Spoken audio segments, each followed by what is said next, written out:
Rev up your engines!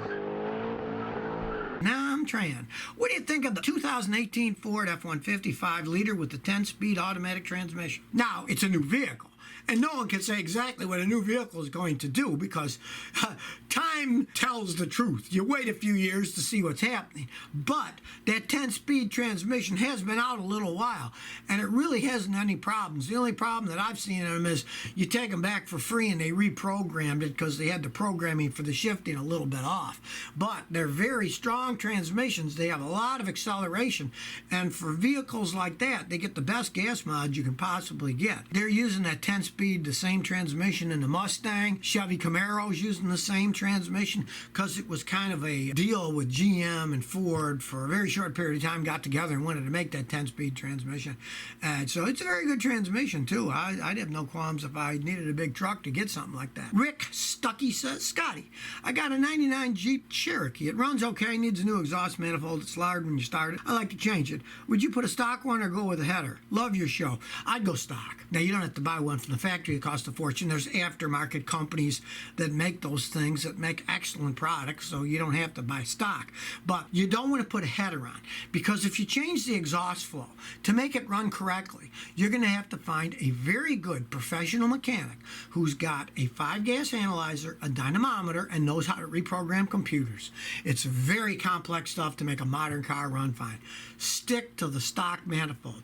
And you do want to do it sooner than later, because if it's leaking, that leak actually makes your air-fuel ratio get messed up, because it gives a bad reading with the oxygen sensor. Then the computer tries to compensate it, and it can make it run too rich or too lean. You want to fix it sooner than later. Don't let it go too long, because it can actually damage the engine over a period of time. Remy112 says, my 2012 Buick LaCrosse clear coat is starting to bubble up. Anything I can do to stop this? Thanks. Well, here's the problem is it's a 2012, and back then they started messing around with water-based paints instead of oil-based paints because they pollute less, but they don't last as long. Once that clear coat is bubbling up, you're screwed. If you want it to look nice, go to a pro, have them remove the clear coat and re-clear coat it. That's the only thing that you can do to make it correct.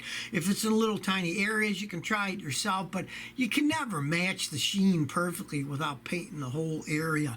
And it's very hard to get the clear coat off without getting down to the regular paint and then getting down to bare metal, and you have to repaint the whole car. So it's something like that. Go to a good paint shop, they're pros, and have them remove the clear coat. They've got things they can use on that, sometimes light sanding, and then re-clear coat the car. That's the only thing. Or just live with it. You can wax it, but it'll always be bubbled, because once the clear coat starts bubbling, it's pretty much shot. It just shows the quality of GM. It's just garbage these days. And I've got cars that are 22 years old. They're Toyotas, and the paint still looks good. Of course, those were the old ones when they were still painting them with oil-based paint. Victor Hernandez says, Scotty, my clutch is acting up. No leaks. Any suggestions? Okay, well, clutches wear out eventually. You've got a clutch pressure plate that pushes on the clutch friction plate, and that goes against the flywheel on the engine. So as the friction plate wears down, if it starts to slip, it's just flat wearing out, and it's time to put a new clutch in. Or if you step on the clutch and you hear a horrible noise, and when you take your foot off the clutch, it stops, that's you lose the throwout bearing is starting to go, and you need to replace it. Now, when you do replace a clutch, take my advice. I've been working on these things for 50 years. Don't just replace one part. Buy a whole clutch kit. You got to pull the transmission off, which is a real big job. And as long as you're doing it, buy every single part in a clutch kit. Like, say, for a Toyota, Corolla, or a Camry, I can get a clutch kit for $120. It has all the parts you need.